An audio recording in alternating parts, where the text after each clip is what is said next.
ሰላም ጤና ይስጥልኝ የቻናላችን ቤተሰቦች እንዴት አላችሁ?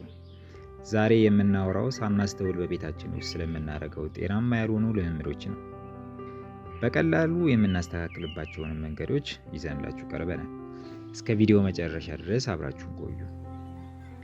የመጀመሪያውና ብዙዎቻችን የምናደርገው ስህተት ምግብ እንደተመገብን ጋደም በማለት ወይም ደግሞ መተኛት ነው። በተለይ በምሳ ሰዓት ወይ ደግሞ ዘግይቶ በሚበላ እራት ላይ ይህ ይስተዋላል። ምግብ እንደበላን ወዲያው ስንተኛ በሆዳችን ውስጥ ያለው አሲድ ወደ ላይ ተመልሶ የቃጠሎ ስሜት እንዲሰማን ያደርጋል። ይህ ደግሞ ከጊዜ በኋላ የምግብ መፈጨት ስርዓታችንን ያበላሸዋል። ሌላው ክብደት መጨመር ነው። ምንም እንኳን መተኛት ብቻውን ክብደት ይጨምራል የሚለው ሀሳብ አከራካሪ ቢሆንም ዘግይቶ መመገብና ወዲያው መተኛት ሰውነታችን የተመገበውን ካሎሪ ሳያቃጥለው እንዲከማች ስለሚያደርግ ለክብደት መጨመር አስተዋጽኦ ሊያደርግ ይችላል። ከስትሮክ ጋር በተገናኘ አንዳንድ ጥናቶች እንደሚያመለክቱት ከተመገቡ በኋላ ረዘም ላለ ጊዜ ቆይተው የሚተኙ ሰዎች ለስትሮክ የመጋለጥ እድላቸው ምግብ እንደበሉ ወዲያው ከሚተኙ አንጻር ዝቅተኛ እንደሆነ ያሳያል። ስለዚህ ምን እናድርግ? ከተመገብን በኋላ ቢያንስ ከ1 ሰዓት እስከ 2 ሰዓታት ያህል ሳይተኙ መቆየት፣ አሊያም ደግሞ በቤት ውስጥ ቀለል ያለ እንቅስቃሴዎችን ማድረግ። ሁለተኛው ነጥብ ቤታችንን አፍኖ መያዝ ወይም ደግሞ መስኮቶችን አለመክፈት ነው።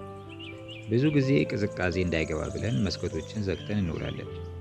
ነገር ግን በቤት ውስጥ የምንሰራቸውም የምግቦች ጭስ፣ የጽዳት ዕቃዎች ሽታና የተለያየ አቧራዎች በአየር ላይ ታፍነው ይቆያሉ። ይህ ደግሞ ለሳንባ ችግርና ለአለርጂ ያጋልጠናል። በቀን ውስጥ ለተወሰኑ ደቂቃዎች እንኳን መስኮቶችን ክፍት አድርገን ንጹህ አየር ወደ ቤት እንዲገባ ማድረግ ሳንባችን በነፃነት እንዲተነፍስ ይረዳዋል። ወደ ሶስተኛው ሀሳብ አለፍን። ስልክ ወይም ቲቪ እያዩ መመገብን እናገኛለን። ምግብ እየበላን ፊልም ስናይ ወይም ሶሻል ሚዲያ ስንጠቀም አእምሯችን ምን ያህል እንደበላን መቆጣጠር ያቅተዋል። በዚህም ምክንያት ከሚገባው በላይ እንበላለን። ይህ ለክብደት መጨመር ዋነኛ ምክንያት ነው። ምግብ ስንበላ ስልካችንን አስቀምጠን ምግቡን እያጣጣምን መመገብ ይመረጣል። አራተኛው ነጥብ ምናልባት ሊያስደነግጣችሁ ይችላል። እሱም የወጥ ቤት ስፖንጅ ወይም ደግሞ መወልወያ ጨርቆች ለረጅም ጊዜ መጠቀም ነው። ጥናቶች እንደሚያሳዩት በቤት ውስጥ ባክቴሪያዎች በብዛት የሚገኙበት ቦታ የወጥ ቤት ስፖንጅ ነው። ለረጅም ጊዜ ስንጠቀምበት ባክቴሪያዎች ይረባረቡበታል። እኛ ደግሞ እቃውን ስናጥብ መልሰን እናሰራጨዋለን። ስለዚህ በየሳምንቱ ስፖንጆችን መቀየር ወይም በሙቅ ውሃ አፍልቶ ማጽዳት ጤናችንን ለመጠበቅ ወሳኝ ነው። አምስተኛውና የመጨረሻው ከመተኛታችን በፊት ስልክ መጠቀም ነው። ከስልካችን የሚወጣው ሰማያዊ ብርሃን ብሉ ላይት ሰውነታችን እንቅልፍ እንዲወስደን የሚያደርገውን ሆርሞን ይገተዋል። በዚህም ምክንያት እንቅልፍ እምቢ ይለናል። ጠዋት ስንነሳም ድካም ይሰማናል። ከመተኛታችን 1 ሰዓት በፊት ስልካችንን ብናስቀምጥና በሱ ፋንታ መጽሐፍ ብናነብ ወይም ጸጥታ ውስጥ ብንሆን ለአእምሯችን እረፍት ይሰጠዋል።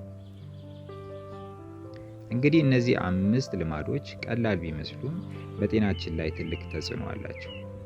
ከዛሬ ጀምሮ አንዱን እንኳን ለማስተካከል ብንሞክር ለውጡን እናየዋለን። ለዛሬ ያዘጋጀሁላችሁ ቪዲዮ ይህን ይመስል ነበረ። ሀሳብ አስተያየቶቻችሁን ኮሜንት ላይ ጻፉልኝ። ቪዲዮውን ጠቃሚ ሆኖ ካገኛችሁት ላይክ ማድረግ እንዳትረሱ። በቀጣይ ቪዲዮ እስክንገናኝ ጤናችሁን ጠብቁ። እስከዚያው ግን ቻው።